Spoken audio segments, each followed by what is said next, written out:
Je vous propose les 34 de commencer et les retardataires nous rejoindront, s'il y en a.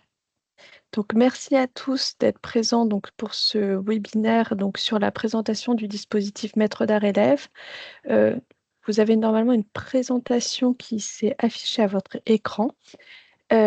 Donc la présentation aujourd'hui fait suite déjà à un premier webinaire qui avait lieu en novembre, mais avec, des changements suite à une refonte de certaines parties du dispositif, notamment sur le processus de sélection.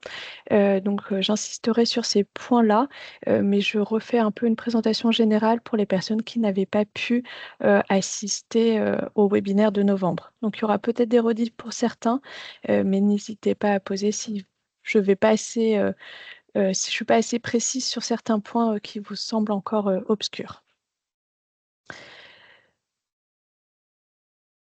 Donc le dispositif a été créé en 1994 par le ministère de la Culture pour la pérennisation des savoir-faire rares. Il est toujours détenu par le ministère de la Culture qui en est propriétaire et qui s'occupe de tout ce qui est nomination et entre guillemets, supervision du dispositif. Par contre, le pilotage est géré par l'Institut pour les savoir-faire français, donc ancien INMA, que vous connaissez sûrement.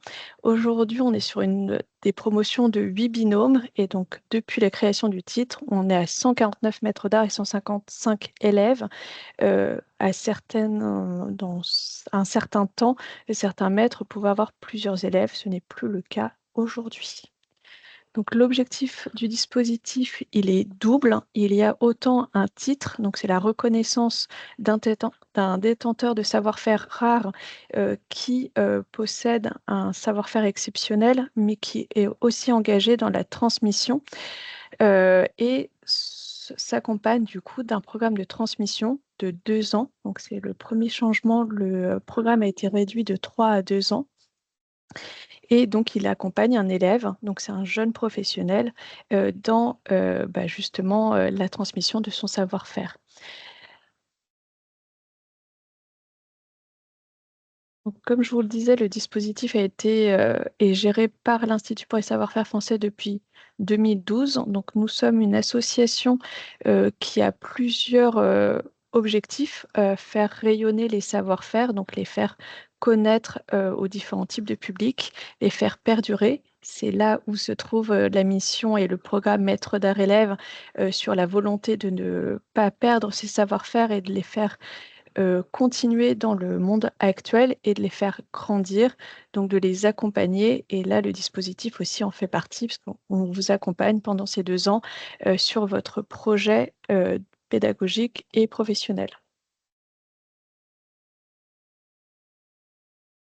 On va rentrer un peu dans le cœur du sujet, qui est son fonctionnement. Comme je pouvais vous le dire, donc la transmission est actuellement de 2 ans. Donc, il commencera en 2026 et se terminera en fin 2027. Et après, une autre promotion s'enchaînera. Donc, c'est une année civile donc on fait une convention par année civile et vous avez du coup une sélection tous les 2 ans. La transmission se fait sur la responsabilité du maître d'art ou sur la structure tierce. Nous verrons les différentes possibilités et la nouveauté également de cette promotion. La remise du titre aura lieu à la fin de la transmission, donc au bout de 2 ans et non au début comme c'était le cas depuis sa création en 1994. Pourquoi ce changement? Pour justement mettre en lumière et valoriser la transmission.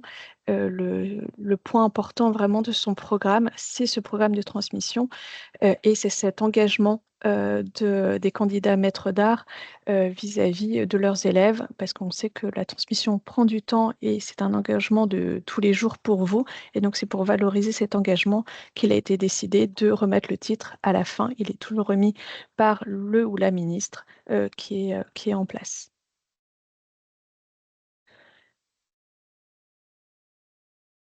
Donc ce programme de transmission dont on a pu, parler un peu auparavant, se compose de plusieurs parties. Vous avez forcément la transmission en atelier, donc c'est la transmission de votre technique, de votre savoir-faire,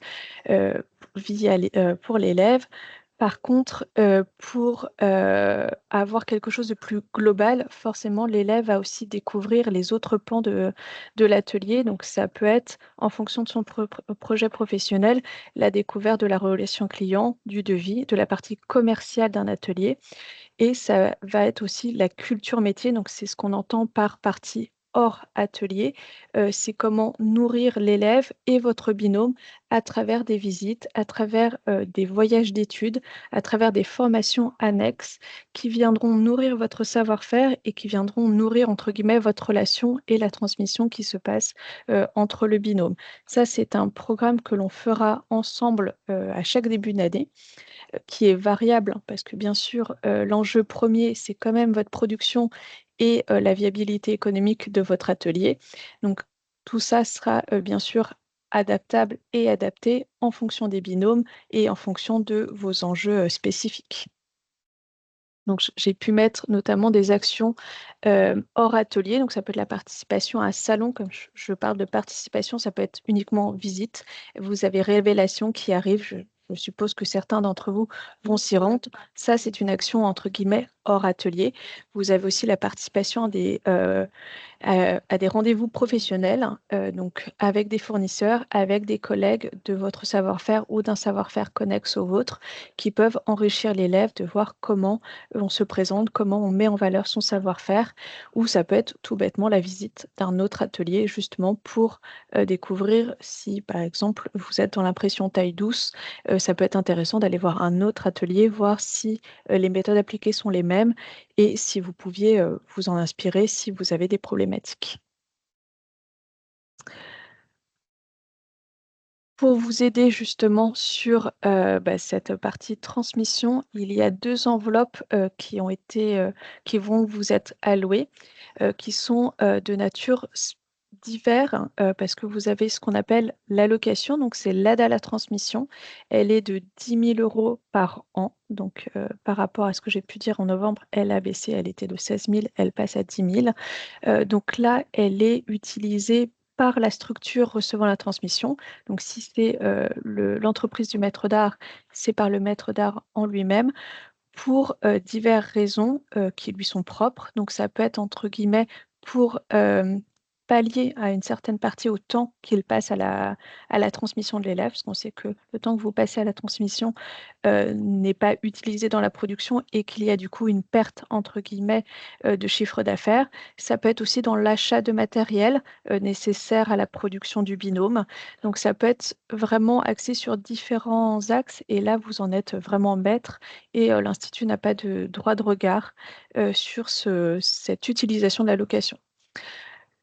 On a mis en place, elle était déjà là, mais elle a été vraiment actée avec le ministère, une enveloppe qui est, elle, dédiée complètement à l'élève, qui est de 5 000 € par an.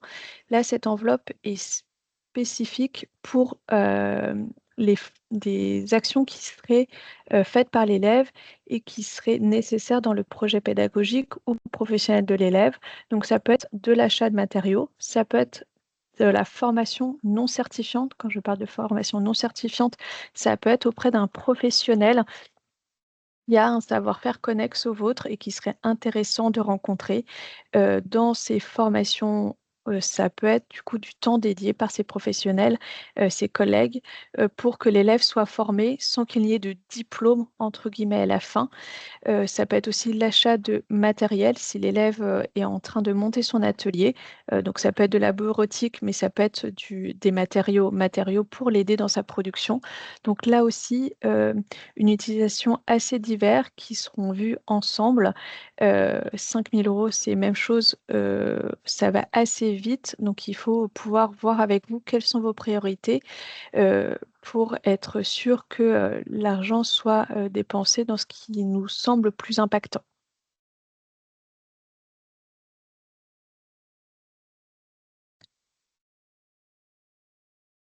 Donc sur la partie candidature, la la candidature doit se faire obligatoirement en binôme.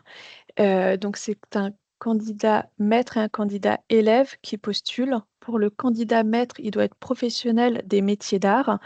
en exercice ou à la retraite, donc c'est récemment à la retraite, 2 à 3 ans et qui peut avoir un statut de cumul emploi-retraite parce que l'argent sera versé, donc il faut qu'il puisse le recevoir et qu'il puisse surtout le déclarer. Qu'il soit détenteur d'un savoir-faire rare et remarquable. Quand on entend savoir-faire rare, on a fait une étude perdurarée sur laquelle on s'appuie, que je vous enverrai aussi. Donc c'est le faible nombre de détenteurs sur le territoire. Ça va être aussi un savoir-faire qui est peu ou pas enseigné, dans les écoles. Peu parce que si c'est un petit flux, ça peut ne pas répondre à la demande et ça peut être un risque dans un futur proche. Ça va être aussi la criticité des matériaux. Donc si vos matériaux sont en danger sur des réglementations internationales ou nationales, notamment l'ivoire, la nacre, fait que votre métier peut devenir rare, dans un futur assez proche. Donc tous ces critères-là vont nous aider, à essayer de, caractériser votre savoir-faire et un peu comprendre l'urgence de la transmission. Malheureusement, on voudrait tous vous aider, mais ce n'est pas le cas. Donc nous, ça nous permet de pouvoir un peu, voir, quelle est «l'urgence» entre guillemets dans cette, transmission. Pour, le candidat maître, il faut aussi qu'il ait une expérience significative, donc on a mis supérieur à 15 ans à titre indicatif. C'est pour bien comprendre que c'est un maître d'art qui maîtrise complètement sa technique. Ce dernier va être entre guillemets, nommé à la fin de la transmission maître d'art, donc il doit avoir ce savoir-faire exceptionnel que d'autres ne possèdent pas ou qu'il a monté à un tel niveau, que, ses confrères ne l'ont pas totalement. Et vous êtes, forcément un professionnel qui est prêt à s'engager sur les 2 ans de transmission. Sur le candidat élève, vous êtes sur un autre profil, donc lui doit être, titulaire d'au moins un diplôme, quel que soit le domaine. On a bien conscience qu'il y a pas mal de réorientation, donc ça peut être aussi un domaine, hors des métiers d'art, mais il faut qu'il ait un diplôme quel qu'il soit. Il faut qu'il ait une première expérience professionnelle, un titre indicatif, on a mis au moins 3 ans. Pourquoi cette expérience professionnelle? C'est pour avoir un projet, professionnel et pédagogique défini. 2 ans, ça passe extrêmement vite, donc c'est pour être sûr d'avoir le maximum d'impact au sein du programme et qu'on puisse, pouvoir accompagner l'élève, de façon la plus sereine et j'ai envie de dire la plus importante possible. Donc il faut que le projet, que ça soit créer son atelier, monter en compétences, on verra ça par la suite, qu'on sache dès entre guillemets «la convention», dans quel axe on doit s'orienter pour pouvoir trouver les formations, pouvoir faire rencontrer les professionnels, oui et pouvoir aider le maître d'art dans la création de ce programme hors atelier qui soit le plus pertinent possible. Donc je vous ai parlé un peu de ce projet professionnel défini, on en reparlera après pour vous définir un peu ce qu'on entend par projet professionnel et bien sûr être prêt à s'engager sur les 2 ans du programme maître d'art élève. Ce programme reste, à partir d'une can reste sur candidature, donc sur quoi, entre guillemets, allez-vous être, évalué? Donc il y a entre guillemets, il y a 4 axes. Le savoir-faire du maître d'art, donc nous en avons parlé sur l'urgence de la transmission et sur son caractère emblématique. En quoi vous vous distinguez du reste? Malheureusement, ça reste une candidature, donc c'est un peu montrer qu'est-ce qui vous différencie du reste, soit par la haute technicité que vous avez, soit par votre savoir-faire qui est détenu par peu, de, professionnels sur le territoire. La capacité et l'engagement du maître d'art, vous verrez dans le dossier de candidature, vous avez une partie sur, les apprentis, les stagiaires. Ce n'est pas forcément pour avoir un nombre défini de personnes que vous avez formées, c'est aussi pour, nous, pouvoir apprécier, votre position pédagogique, en quoi vous êtes engagé dans la transmission. Sur le 3e critère, ça sera sur le projet professionnel de l'élève. Donc là, nous en reparlerons un peu plus amplement, après. Donc il faut qu'il soit viablement économique, viable il faut qu'il soit viable économiquement, pardon. Il faut qu'il soit réaliste. Nous n'avons pas besoin de quelque chose d'extraordinaire. Il faut vraiment qu'il y ait eu une réflexion entre le maître d'art et l'élève, pour que justement on puisse l'accompagner et que l'accompagnement soit réaliste de notre côté et du sien. Et on va aussi venir apprécier, la collaboration du binôme, son antériorité. Donc, la transmission est aussi une question de personne. Je pense que vous en avez tous conscience et donc ça peut être aussi un critère qui va être évalué, dans votre, donc vous avez quelques questions dans le dossier de candidature, mais c'est surtout quelque chose qui sera apprécié, au cours du jury final que l'on aura à la fin.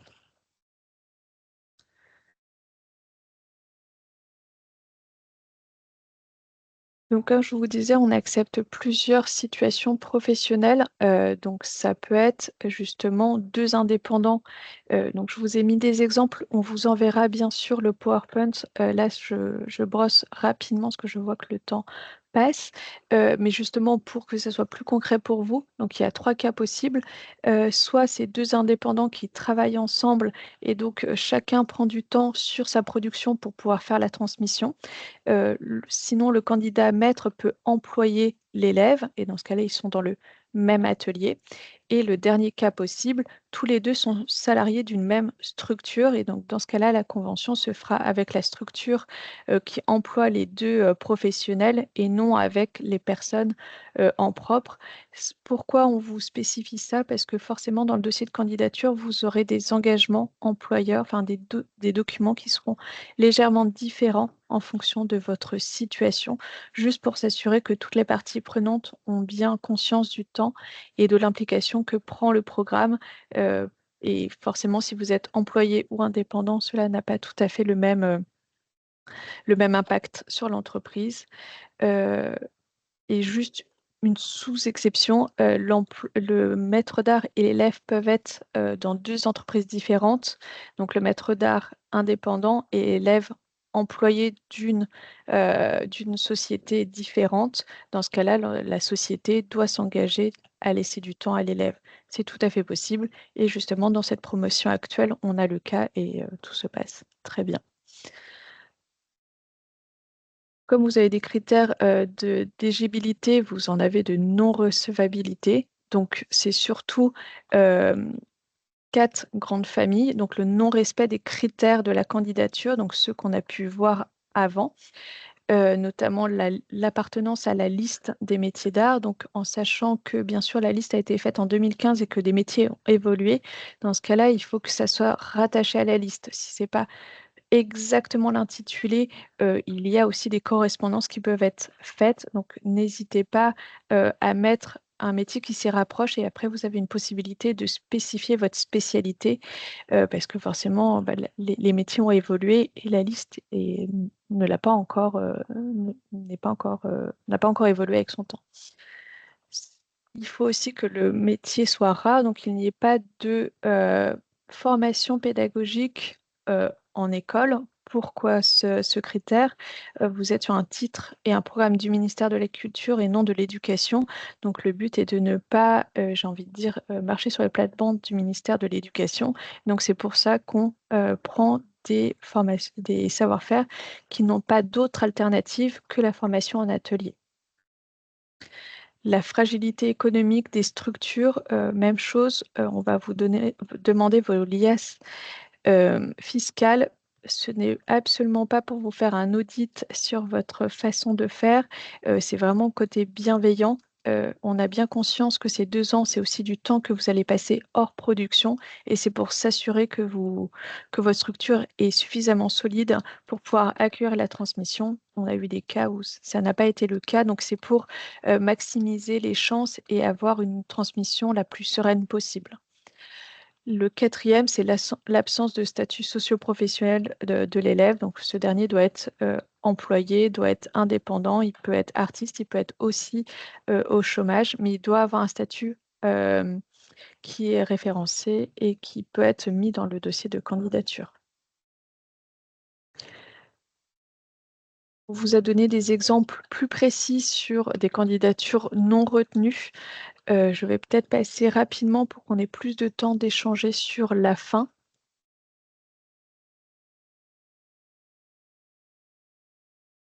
Donc sur la modalité et notamment sur le processus de sélection, donc celui-ci a changé légèrement. Alors, il va se passer en deux phases. Une phase de présélection où vous aurez une présélection des binômes sur candidature libre, donc à partir du dossier qui sera à remplir sur démarche simplifiée. Le lien vous sera envoyé s'il ne l'a pas été déjà. Donc, c'est un formulaire en ligne que vous pouvez remplir et que vous pouvez remplir en plusieurs étapes. Vous pouvez le commencer et l'abandonner et le reprendre par la suite, il n'y a aucun souci.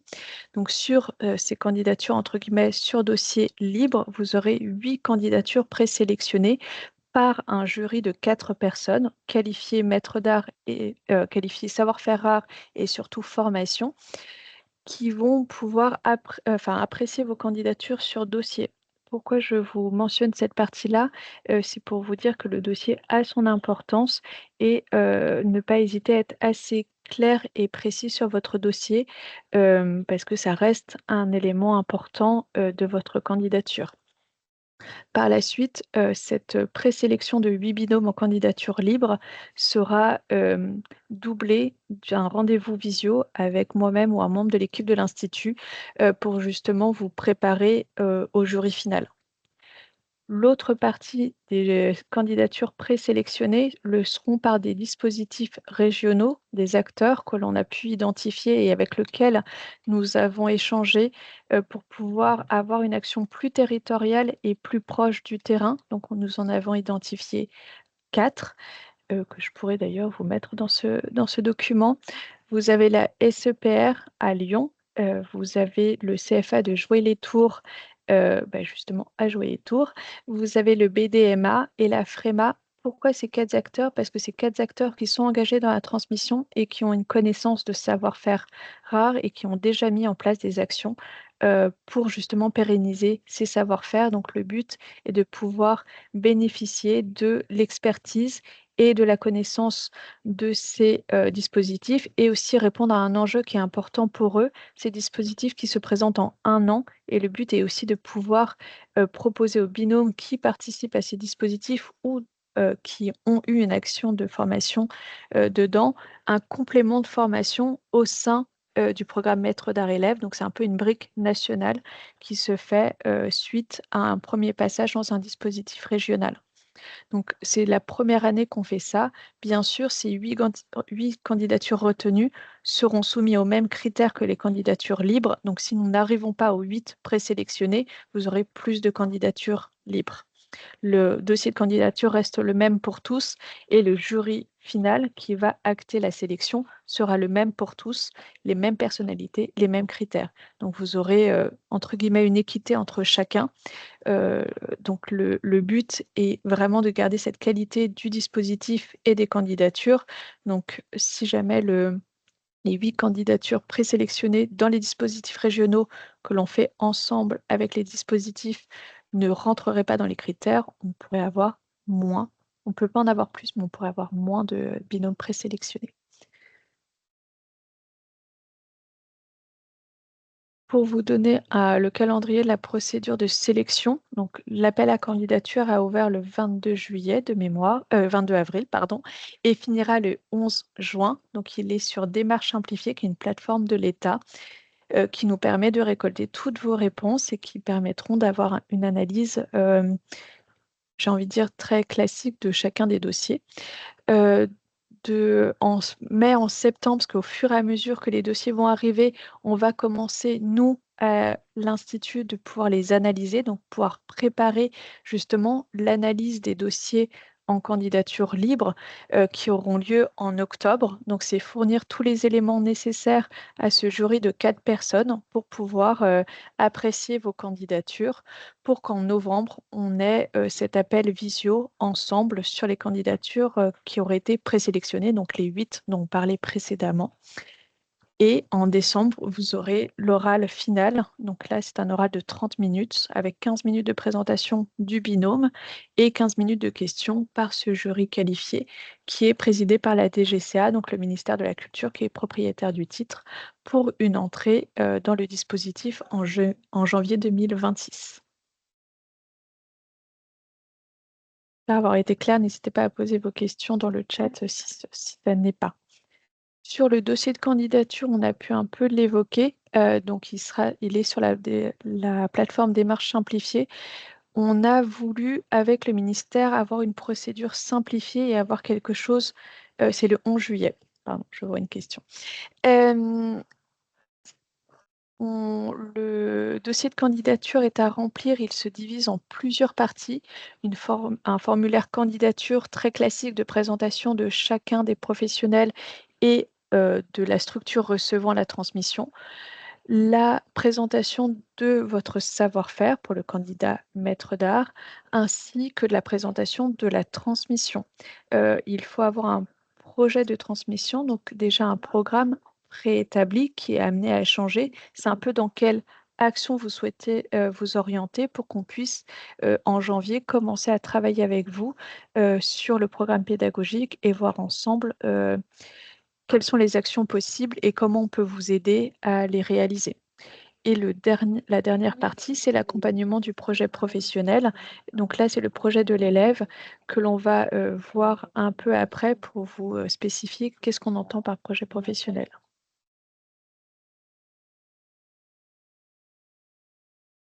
Donc sur les projets professionnels, on va dire qu'il y en a 3 types, où ça peut être la transmission d'entreprise. Donc ça a été le cas de Hubert Isaac. Donc Hubert, qui est maître d'art, a transmis son élève à 2 personnes, dont Isaac. Donc l'accompagnement de l'institut a été axé sur cette reprise d'entreprise. Donc autant sur la transmission de savoir-faire de restauration de voitures, mais également sur le rachat de parts sociales et comment, entre guillemets, on gère une entreprise pour Isaac parce qu'il devenait d'employé à chef d'entreprise. Et donc, vous avez bien sûr tout un panel de compétences à avoir. Et donc, on l'a accompagné sur cette partie-là. Cette transmission d'entreprise a été aussi le cas pour Xavier et Lisa. Donc là, c'est une entreprise familiale de maquila, donc de bâtons de marche qui sont dans le Pays basque, qui regroupe plusieurs savoir-faire autour du bois et autour du métal. Et donc là, cette transmission s'est accompagnée euh, pas forcément de compétences, entre guillemets, sur la transmission d'entreprise, mais aussi pour Lisa, en fait, de moderniser l'entreprise. Donc on l'a aidé sur cette partie-là. Le deuxième cas, ça peut être le développement d'activités. Donc, soit vous êtes dans une même entreprise, soit vous êtes dans 2 entreprises différentes. Ça peut être ce qu'on appelle une montée en compétences. Donc, vous êtes un maître d'art et vous souhaitez pouvoir faire bénéficier à l'élève d'une montée en compétences dans votre savoir-faire. Donc, ça a été le cas de Ludovic et d'Alice. Donc, ça a été pour eux la possibilité de se former au métier de serrurier cleftier et de pouvoir par la suite travailler ensemble, pouvoir partager entre guillemets les clients sur 2 structures différentes. Pour au sein d'une même entreprise, ça a été je vais passer sur Serge et Cédric. Donc Serge et Cédric sont à la Fondation Coubertin. Donc Serge partait à la retraite, donc il était important pour la Fondation Coubertin de pouvoir conserver ce savoir-faire de releveur repousseur. Et dans cette prévision, dans cette optique de retraite, et pour ne pas perdre le savoir-faire au sein de l'entreprise, Serge a transmis son savoir-faire à Cédric, qui maintenant le remplace sur les chantiers que pouvait mener Serge. Donc, c'est vraiment une montée en compétence au sein de l'entreprise, soit pour ne pas perdre le savoir-faire, soit pour développer un nouveau marché. Ça peut être aussi le cas dans cette optique-là. Pour l'instant, nous n'avons pas d'exemple, mais ça pourrait être le cas dans la prochaine promotion. Là, vous avez le cas de Philippe et Laura qui sont 2 indépendants, donc qui sont bottiers faits main avec une spécialité, c'est que Philippe possède autant le savoir-faire pour l'homme que pour la femme. Laura, elle, a décidé sur son projet professionnel de s'orienter uniquement sur la femme, parce qu'il y a très peu de bottières faites main uniquement pour femmes. Et donc, c'est l'intérêt de l'aider à développer son atelier qui existe déjà, mais de voir comment on pourrait l'aider à, j'ai envie de dire, développer sa marque. Donc, ça passe notamment par le site internet, mais aussi par des formations en communication. Vous avez dans chaque, pardon, je fais un petit, Vous avez en fait des exemples, donc c'est pas l'intégralité du programme de transmission ni l'intégrale du projet professionnel, mais c'est pour vous donner des exemples pour mieux qualifier ce que l'on entend par programme de transmission et projet professionnel de l'élève. Vous avez un autre cas de montée en compétences de Yves et Claire qui sont à la Monnaie de Paris. Même chose, le but était de préparer, entre guillemets, un départ à la retraite de Yves, qui est absolument pas actuel tout de suite, mais on a bien conscience que la transmission de savoir-faire rare demande un temps long. Et donc là, c'est l'entreprise qui a prévu bien en amont le départ de Yves et de pouvoir justement le soulager dans ses missions quotidiennes de graveur. Et donc là, le but était vraiment de faire monter en compétences claires pour pouvoir justement qu'ils travaillent tous les deux sur les projets de gravure et que Yves ne soit pas le seul détenteur de ce savoir-faire au sein de la Monnaie de Paris. C'est le même cas pour Lucille et Bertrand qui sont au sein des ateliers d'impression Grand Palais RMN, dites aussi calcographie du Louvre. Donc tous les deux travaillent depuis 9 ans. C'était aussi l'importance pour la calcographie du Louvre de s'orienter sur des gravures en couleur, ce qui n'était pas le cas avant. Ils imprimaient très peu la couleur et donc leur projet de recherche, c'est de développer un nouveau marché à partir de plaques qui étaient déjà conservées dans la collection pour permettre justement de pouvoir toucher un autre marché de clients qui aimeraient des gravures en couleur qui n'étaient pas imprimées au sein de l'atelier. Donc ça permet de développer justement un nouveau marché.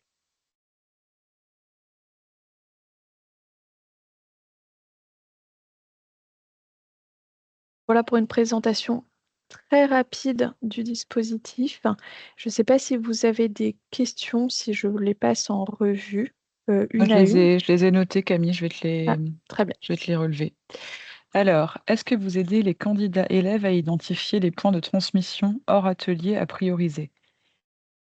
Oui, là, dans le dossier de candidature, c'est bien d'en mettre, il ne faut pas non plus en mettre trop, mais vous pouvez en mettre plusieurs et en sachant que vous n'allez pas tout faire. Et après, au moment de votre entrée dans le dispositif, c'est là où on verra ensemble, on fait une convention et on verra ensemble quelles sont les choses principales à faire ou en tout cas, et même vous en proposer d'autres si on sent que d'autres seraient nécessaires ou complémentaires à ce que vous avez déjà mis. Donc oui, bien sûr, on vous aidera sur cette partie-là.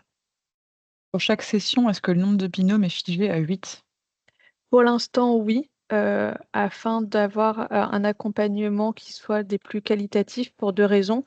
Pour des questions humaines, parce que nous sommes une équipe de 15 au sein de l'Institut, donc on souhaite aussi garder un accompagnement de qualité et pour ça, il faut que les équipes soient disponibles. Et deux, d'un point de vue pratico-pratique, d'un point de vue budgétaire, le dispositif est entièrement financé par le ministère de la Culture et donc l'enveloppe qui est allouée est pour 8 binômes. Est-ce que pour un même métier, il est possible d'avoir plusieurs binômes retenus pour une même promo? Alors là, ça n'a jamais été le cas.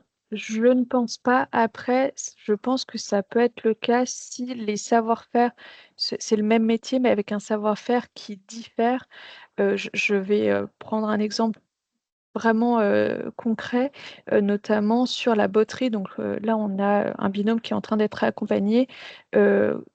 La botterie pour de la clientèle privée et de la botterie sur mesure pour le spectacle ne présentent pas les mêmes enjeux et ne présentent pas tout à fait le même savoir-faire. Donc dans ce cas-là, il y aurait peut-être une possibilité pour. Par contre, si vous pensez à deux imprimeurs taille douce, par exemple, qui ont un savoir-faire très semblable. Là, dans ce cas-là, non. Le dossier de candidature est-il toujours le même que pour les précédentes éditions? Ça, je pense que tu y as répondu. Un petit peu, mais non, il a été revu en fait. On a vu avec le ministère pour une simplification, parce qu'on a fait une étude à la fin d'année dernière pour les 30 ans du titre et la lourdeur administrative est revenue assez souvent dans les questionnaires. Donc et nous avons voulu avoir quelque chose de beaucoup plus simple et avec beaucoup moins de graphisme. Donc c'est pour ça qu'on a choisi un formulaire en ligne où vous avez la possibilité de mettre des photos, des vidéos. N'hésitez pas pour illustrer votre savoir-faire. Par contre, vous n'avez pas toute la question de la mise en page tâches qui pouvaient être un frein pour les ateliers. Quand vous avez de la production et que vous êtes seul, vous n'avez pas forcément le temps de chiader tout un dossier et ça pouvait être à la défaveur de certains candidats. Donc, on a préféré avoir quelque chose de beaucoup plus simple et de beaucoup moins. Enfin, on a essayé de simplifier les questions. Même chose, on a énormément travaillé ensemble avec mes collègues sur ce projet-là. Donc, n'hésitez pas à faire des retours si par contre certaines questions vous semblent encore pas claires. Je pourrais vous répondre pour essayer de vous aider sur la clarté du dossier.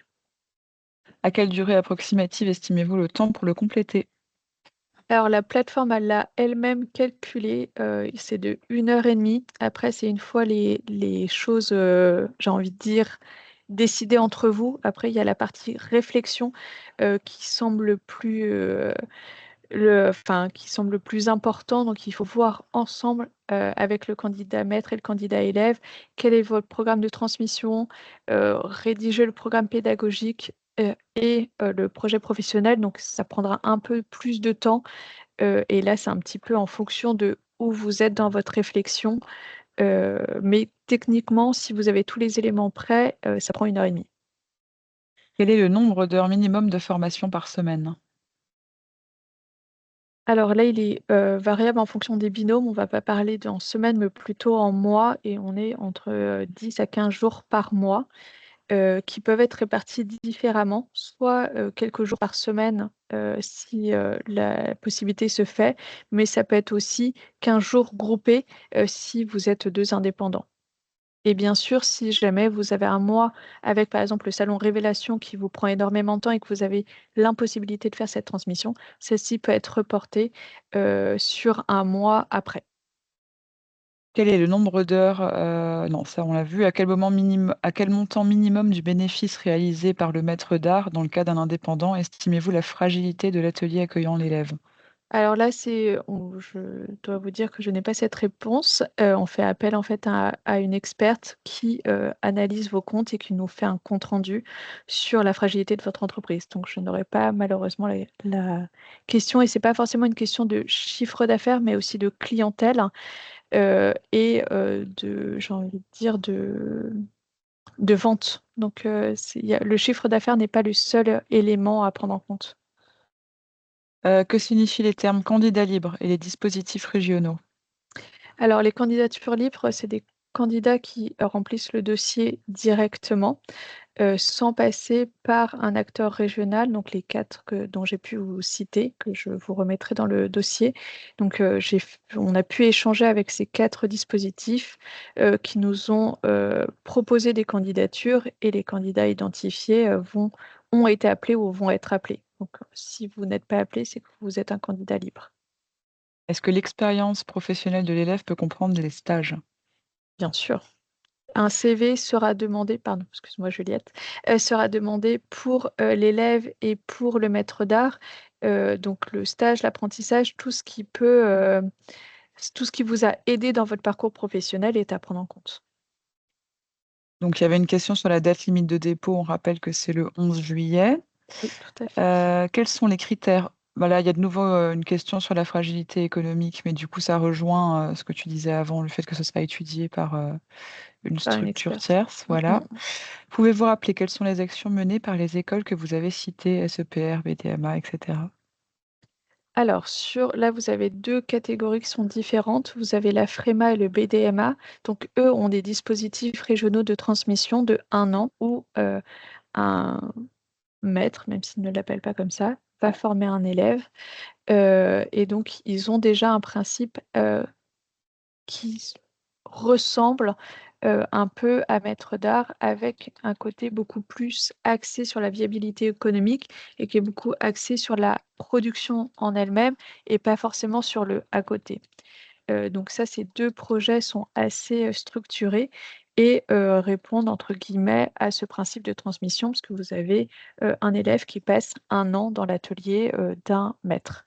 sur le CFA de Jouer les Tours et de la SCPR. Donc, c'est deux structures qui accueillent des jeunes. Donc, c'est pour ça que on ne prendra pas au sein des jeunes parce que les candidats élèves sont trop jeunes.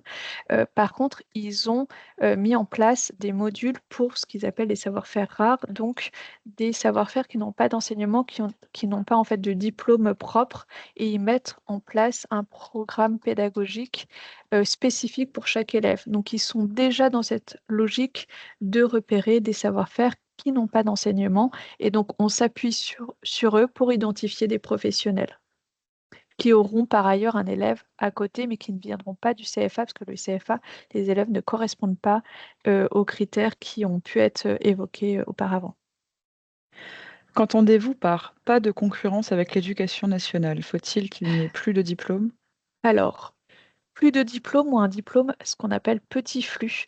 Je vais évoquer par exemple si vous avez notamment en impression taille douce, vous avez des diplômes de graveur de l'école Estienne, mais par contre vous avez quelques heures de cours au niveau, au niveau de l'éducation à des écoles spécialisées, mais vous n'avez pas un cursus spécial. Donc, quand vous sortez de ces écoles, vous n'êtes pas formé et vous n'êtes pas qualifié, entre guillemets, pour devenir imprimeur, surtout sur des collections spécifiques, que ce soit le livre d'art, que ce soit des collections historiques. Donc, vous avez besoin d'une formation annexe qui soit, enfin, qui est obligatoire et nécessaire dans un atelier. Et c'est dans ce cas-là qu'on va pouvoir vous accompagner. Donc là, sur ce côté-là, n'hésitez pas à m'envoyer un mail. Euh, Vous avez mes contacts qui sont directement dans le dossier, et vous avez aussi l'adresse générique. Sur ces savoir-faire rares, on a un travail en cours et on travaille énormément avec des experts pour pouvoir justement qualifier ce savoir-faire rare. Donc, il peut avoir une formation, mais euh, qui n'est pas assez performante pour pouvoir faire de vous un professionnel aguerri dans le savoir-faire que vous possédez. Côté candidat maître d'art, l'allocation annuelle est appréciée sous quel type de revenu? Chiffre d'affaires, revenu personnel, afin d'anticiper le type d'imposition. Alors là, il n'y a pas de... En fait, elle est versée et il n'y a pas d'appréciation sur votre chiffre d'affaires.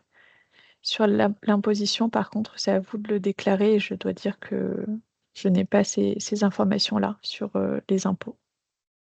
Mais je peux me renseigner. Le budget alloué au maître d'art a été drastiquement diminué de 16 Tout à à 10 000 fait. euros. Est-ce que cela suffit à couvrir le coût de la formation?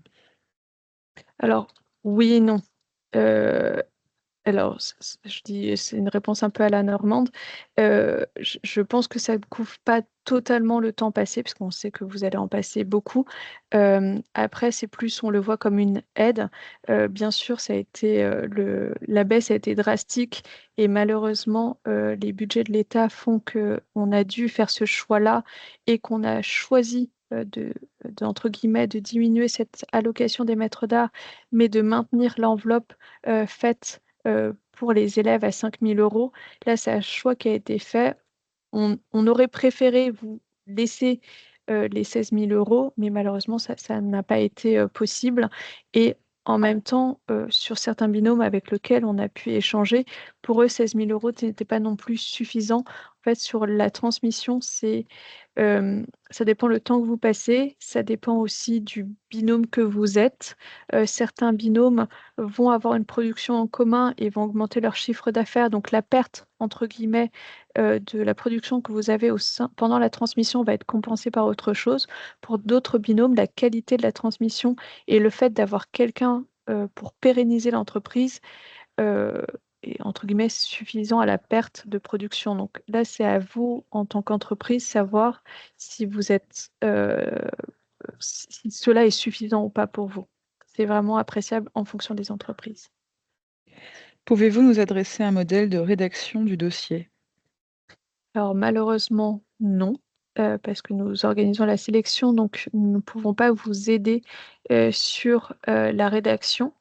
Après, ce que je fais, c'est que je fais des rendez-vous préparatoires où on peut échanger sur votre projet professionnel, sur votre projet pédagogique, et on peut faire voilà, un rendez-vous individualisé, mais malheureusement, sur la rédaction, on ne pourra pas vous aider. Il me semble que les CMA proposent un accompagnement, alors qui est, je crois, payant.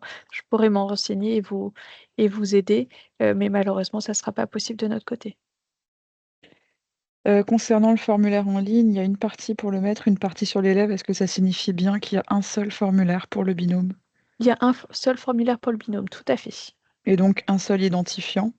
Exactement. Eh bien, Et on a fait le tour des questions. très bien. J'espère avoir répondu à l'ensemble de vos questions. Après, vous avez l'adresse mail. Donc, suite à ce webinaire, donc il est enregistré, donc il sera mis en ligne. Je vais aussi vous envoyer le document de présentation. Comme ça, vous pourrez, j'ai envie de dire, prendre le temps d'étudier chaque cas. Et on va essayer de pouvoir, enfin, si vous avez des questions qui émergent suite à la lecture de ce document ou suite au webinaire, n'hésitez pas à m'adresser un mail, j'y répondrai dans les délais les plus brefs. On a 2 nouvelles questions du coup. Oui, L'identifiant, est-ce que ça peut être aussi bien le maître d'art que l'élève? alors il faut mieux que ce soit l'entreprise du maître d'art, parce que c'est une plateforme de l'État qui permet de récupérer des informations sur la structure, donc c'est celle du maître d'art. Est-il possible de consulter d'anciens dossiers de candidature à titre Hmm, d'exemple? non, malheureusement, pour des questions de confidentialité, ce n'est pas possible.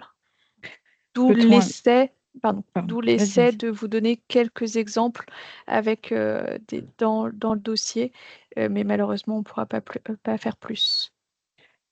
Peut-on inclure des témoignages de clients relevant le caractère rare du savoir-faire? Ce n'avait pas été pensé, mais vous avez une possibilité d'adjoindre des photos. Donc, le champ permet aussi de le faire. Après, pensez aussi que les dossiers de candidature vont être étudiés par un même jury, qu'il y ait environ 40 à 50 dossiers.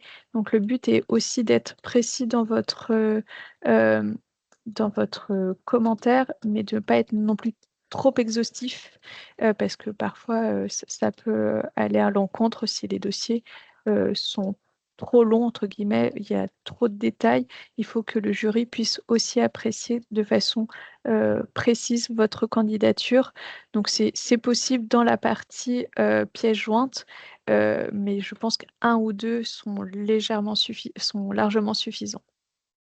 Les 15 années d'expérience sont-elles obligatoires? Les productions, expériences, reconnaissances peuvent-elles justifier de la qualité du candidat? Oui, tout à fait. Les 15 ans sur un titre indicatif, c'est 10 à 15 ans. Je viens d'avoir la question juste avant par un autre pro au téléphone. C'est pour bien vraiment différencier le candidat élève et le candidat maître. Le but est qu'il soit expert dans sa maîtrise et qu'il ait vraiment expérimenté enfin, une grande partie de son savoir-faire, parce qu'on apprend tout au long de la vie. Il faut vraiment qu'il ait un savoir-faire qu'il maîtrise de A à Z. Et sur ce côté-là, on a évoqué les 15 ans qui sont à titre indicatif. Un élève qui ne dispose que d'expériences pro via des stages est-il éligible? Oui, tout à fait, mais par contre, il faudra qu'il ait un statut professionnel. Donc, il faudra qu'au moment, pardon, de la transmission, soit il est déjà salarié maintenant, soit il est déjà indépendant, soit il faudra une attestation comme quoi il va le devenir au moment de la transmission. Il ne peut pas être stagiaire au moment de la transmission. Pouvez-vous détailler et expliquer le contexte de production et hors production? Est-ce que travailler ensemble sur une commande ou faire à l'élève un exercice reprenant une commande déjà faite par le maître d'art était éligible? Oui, alors la production, c'est tout ce qui sera transmission dans votre atelier au niveau de la technique. Tout ce qui est hors atelier, ça va être des actions qui sont là sur la vie d'atelier. Donc, ça peut être la rencontre client, ça peut être le rendez-vous avec des fournisseurs, ça peut être la création d'un devis. Donc, c'est tout ce qui va être autour de la production, mais qui est nécessaire de connaître entre guillemets, l'élève s'il souhaite développer son atelier. Alors, concernant le dossier de candidature, nous avons remarqué avec mon binôme une difficulté.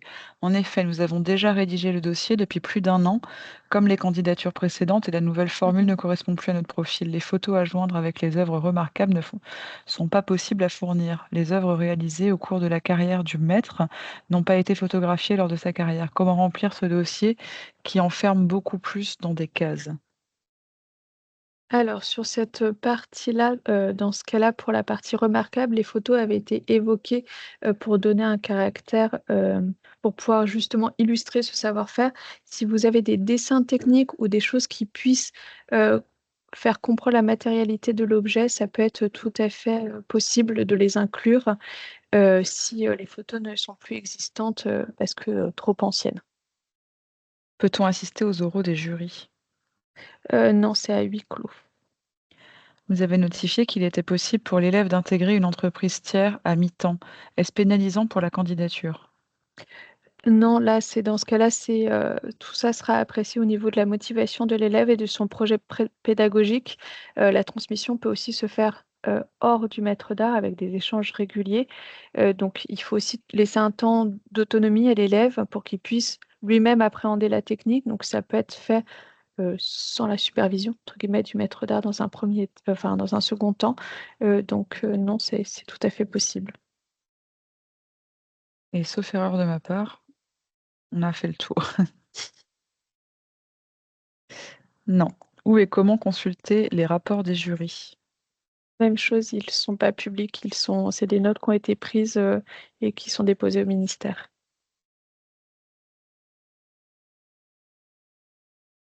Toute la partie jury est confidentielle, donc malheureusement, j'aurais pas d'éléments à vous donner. Pour vous donner un peu plus de contexte et de vous expliquer qu'est-ce qui va être, regardé. Donc sur le premier jury dossier candidature libre, c'est en fonction des 4 critères que nous avons pu voir, donc l'antériorité du binôme, le programme de transmission, le programme pédagogique, et professionnel de l'élève, ainsi que le savoir-faire du maître d'art. Sur le jury final, c'est un entretien, donc 15 minutes de préparation, de présentation du binôme, donc chacun va se présenter assez rapidement et après le jury va vous qui a lu bien sûr vos dossiers, va vous poser des questions sur des points de vigilance qu'ils auraient pu, avoir dans le dossier. Donc ça peut être soit, sur votre binôme, soit sur votre savoir-faire. Donc c'est des professionnels qui ont l'habitude, donc qui sont passés soit par le dispositif maître d'art élève, donc justement qui ont une connaissance précise du dispositif, soit, des professionnels de la formation des métiers d'art, qui ont, perçu entre guillemets peut-être une fragilité ou une vigilance dans votre dossier et qui souhaiterait éclairer ce point-là. Un élève peut-il avoir 2 maîtres d'art? Non, en fait, la nomination est vraiment individuelle, donc il va avoir qu'un seul maître d'art qui sera nommé à la fin. Par contre, la transmission, de façon informelle, peut se faire avec une troisième personne entre guillemets, mais celle-ci ne sera pas reconnue maître d'art. Y aura-t-il une préparation à l'oral de décembre? Le rendez-vous des candidatures libres sera un moment d'échanger sur votre candidature, mais après il n'y a pas de préparation en soi, prévue. Ça reste, une candidature qui sera à faire de votre côté et une préparation à faire de votre côté. Quand aura-t-on les résultats de l'étude Perdurare? Là, je peux vous répondre. Donc le questionnaire, de candidat enfin Le heu, recensement. de recensement spontané est toujours ouvert. Les comités vont commencer à se réunir, dans les prochaines semaines pour, tous les cas sur lesquels, on souhaite, consulter des avis externes sur, la rareté, des savoir-faire présentés. La plateforme, devrait être lancée en début d'année prochaine.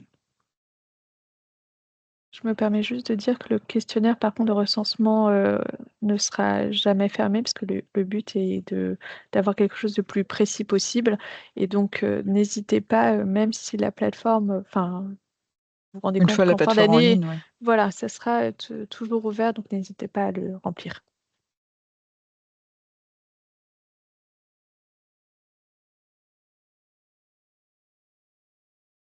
Et visiblement, plus de questions.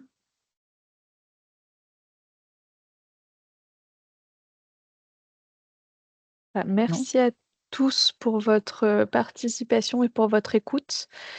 Comme je vous le disais, je vais vous envoyer le document que j'ai pu projeter.